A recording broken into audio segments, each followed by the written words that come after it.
primitive input requested. Subscribe, like, comment with your unfiltered projections, and ring that bell. Amuse me. You started early, huffed the Hold 78 mutineer to his newly met allies. His comrades shimmied through the narrow hole they had cut behind him. He surveyed the rest of the compartment. Other than the 4 masked mutineers led by the woman, there were almost 100 people here lying asleep from the gas, floating in a clumsy chain beside them. The woman extended her hand. Valerie. He shook it.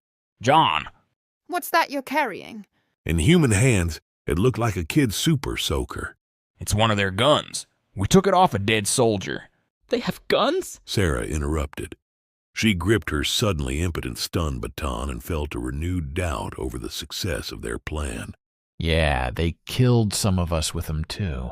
Spat one of John's comrades. Hope it was worth it. John smoothed things over by introducing his comrades. Jimmy over there, and Aisha. The last girl waved helpfully. This is Sarah. Valerie clapped a comforting hand on her lieutenant's shoulder. That's Josh. Mika. And he's asleep now, but Bobby is one of us too. She pointed at a large man restraining another. We didn't have enough masks to go around.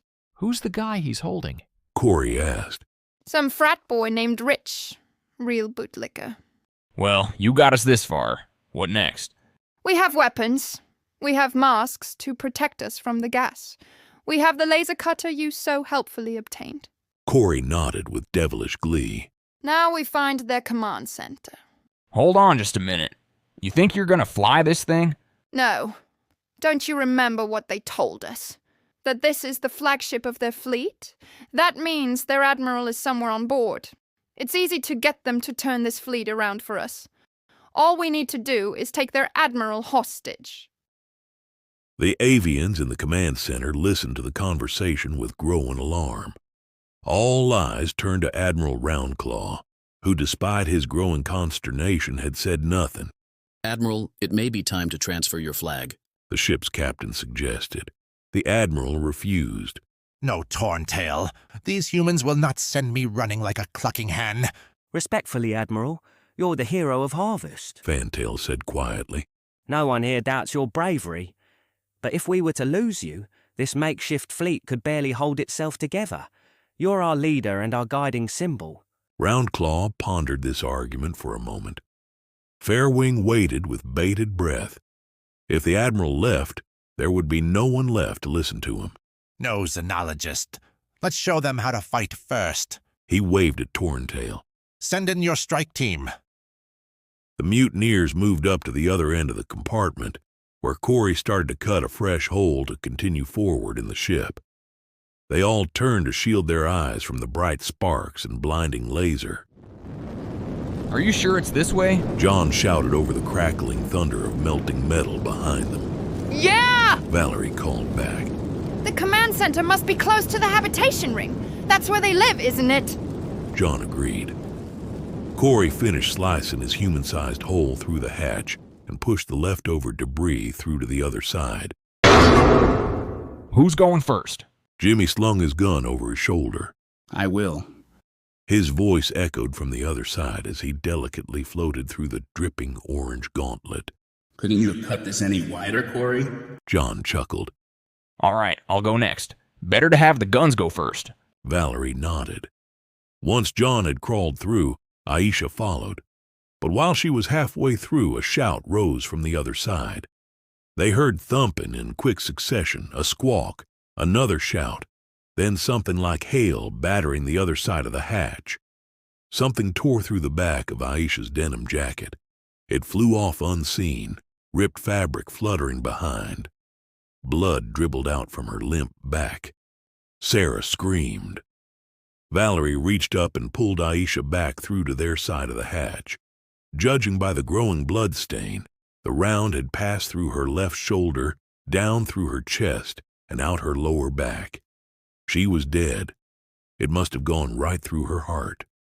Sarah couldn't stop crying. On the other side of the hatch, the gunfire had stopped. The rest of the mutineers shared an uneasy silence over Aisha's body. Give me her gun. Corey said with rage smoking in his eyes. Valerie gingerly slipped the sling off Aisha and handed it to Corey. They're gonna open the hatch and finish us off, Sarah sobbed. Then we'll go down swinging. Valerie gritted. I don't want to die. Sarah blubbered. Valerie shot a glance at Mika, who nodded and went over to comfort her comrade. Valerie looked down at the baton she held. It quivered in her hand. She sighed. We either die here, or we take our chances and surrender. They'll kill us anyway, boss. Josh warned. We already killed a few of them. Not nearly enough. Corey said. He floated over to the hole in the hatch and stuck his gun through it. Corey, wait! Val tried to say. He pressed the grip trigger. The gun let off a pneumatic hiss as it launched slugs into the next compartment. There was a panicked screech, then a returning barrage. Off the walls of the rough-cut hole, slugs bounced and ricocheted.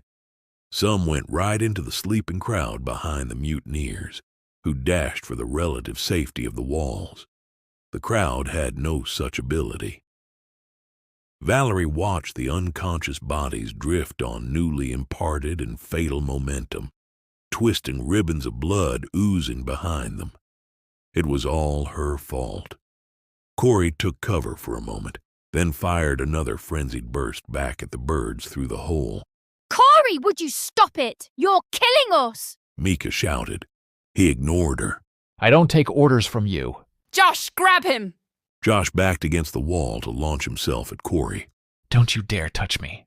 Corey swung his gun at him. His eyes swelled with tears. Josh raised his hands in surrender. Valerie, Mika, and Sarah followed, casting off their batons. I ain't going down without a fight. All of a sudden, the hatch clicked open. As it slid out of the way, Corey spun to face the new threat. He didn't have time to clench the trigger. A fresh storm of bullets shredded his frame. As the dead man floated away, a flock of birds, covered in white armor, leveled their weapons at the remaining mutineers. Valerie gulped. Hold your fire! Fairwing cried. It must have been picked up on the mic the Admiral had keyed, because the strike team obeyed the unfamiliar voice in their ears. What are you doing, Fairwing? There's no need for any more bloodshed, sir. Take those 4 prisoner and get medics to the rest. I can see them bleeding out on screen. Didn't I tell you what we do with mutineers in the fleet? Yes, sir, you did, but respectfully. Respectfully. What, Xenographer? Respectfully, we are at war. Respectfully, you are only a passenger on this ship at my pleasure. Go back to your quarters and don't bother me again. But, sir... I will request your presence if I desire it. For now, I will have no more arguments in my command center. I have lost too many today to hear any more of your damned arguments. Fairwing nodded mutely. He backed away toward the hatch. One of the Marines escorted him out. Just before the hatch sealed shut, he caught Fantail grinning at him. With his rival defeated, Fantail turned in triumph to Roundclaw. You know, Admiral, the Xenographer did bring with him valuable information. Since when is he your friend? Why do you defend him? Oh, no. I simply mean the archives he brought aboard. Certainly not the feathers. Fantail guffawed. How's that? The Admiral eyed his xenologist. We have a better use for these mutinous brutes than euthanizing them now. Fantail spoke with a knowing schoolteacher's condescension. Tell me, Admiral, are you familiar with the human punishment of decimation? This isn't just a story, it's survival. Subscribe to Humanity Fudge. New chapters await.